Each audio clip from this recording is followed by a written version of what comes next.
श्री सद्गुरु महाराज की जय। बहुत समय पहले की बात है, हमारे देश में एक बहुत ही सत्यप्रिय, न्यायप्रिय, प्रजापालक, धर्मनिष्ठ, प्रजा के सुख दुख को अपना ही समझने वाले एक राजा हुए। उनका नाम था चित्रसेन। एक दिन वह सोचने लगे कि आखिर में ऐसा कौन सा कारण है कि मनुष्य नहीं चाहते हुए भी पाप कर्म करने को मजबूर हो जाता है। यह जानने के लिए वो बहुत ही उत्सुक हो गए और सोचने लगे कि इस समस्या का समाधान कैसे हो। यह सोचते सोचते वो अपने राजगुरु के पास गए और अपनी जिज्ञासा का समाधान उनसे पूछा। यह सुनकर उनके गुरुदेव बोले, राजन, इस समस्या का समाधान तो आपको वनवासिनी, सन्यासिनी, ज्ञानमती ही बता सकती है, अतः आप उनके पास जाइए। राजा की आज्ञा पाकर राजा चल दिए वन की ओर। ज्ञानमती ज्ञान के साथ साथ रूप और यौवन से भी संपन्न थी। राजा ज्ञानमती के पास पहुंचे और अपनी जिज्ञासा उनके सामने रख दी। यह सुनकर ज्ञानमती बोली कि राजन, आपकी जिज्ञासा का समाधान तो हो जाएगा, लेकिन इसके लिए कुछ दिन आपको यहीं रहना पड़ेगा। यह सुनकर राजा बोले, लेकिन यह कैसे संभव हो सकता है?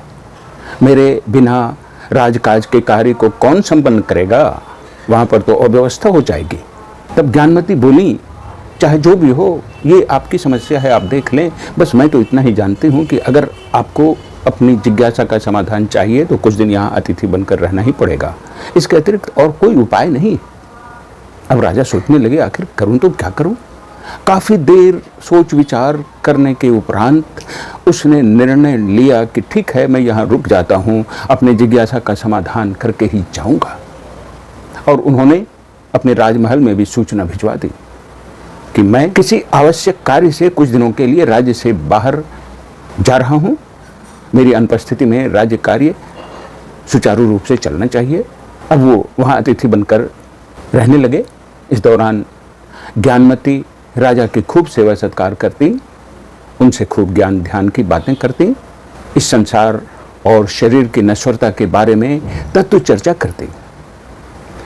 लेकिन धीरे धीरे राजा ज्ञानमती के रूप और यौवन पर मोहित हो गए।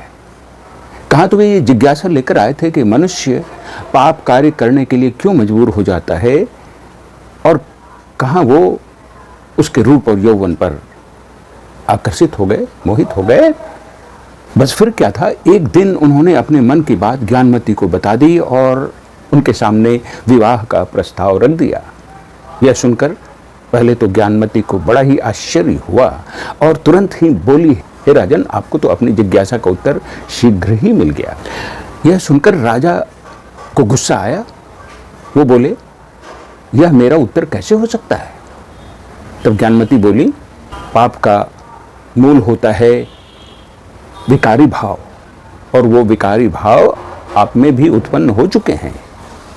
और इन विकारी भावों में सबसे बड़ा होता है लोभ, जो कि आपके अंदर स्पष्ट दिखाई दे रहा है। कहाँ तो आप यहाँ ठहरने तक के लिए तैयार नहीं थे, और कहाँ आज आप मुझे रानी बनाने को तैयार हैं। ये लोभ और आसक्ति ही मनुष्य को कुमार्ग की ओर खींचकर ले जाते हैं और बुद्धि को भ्रष्ट कर देते हैं, जिससे मनुष्य नहीं चाहते हुए भी पाप कर्म में प्रवृत्त हो जाता है। और यही आपकी जिज्ञासा का समाधान है और कुछ नहीं। राजा लज्जित हुए। राजा को अपनी जिज्ञासा का समाधान मिल गया और वो हाथ जोड़ करके क्षमा प्रार्थना करने लगे, और उन्होंने क्षमा कर दिया और राजा अपने राज्य वापस लौट गए अपनी जिज्ञासा के समाधान के साथ। श्री सद्गुरु महाराज की जय।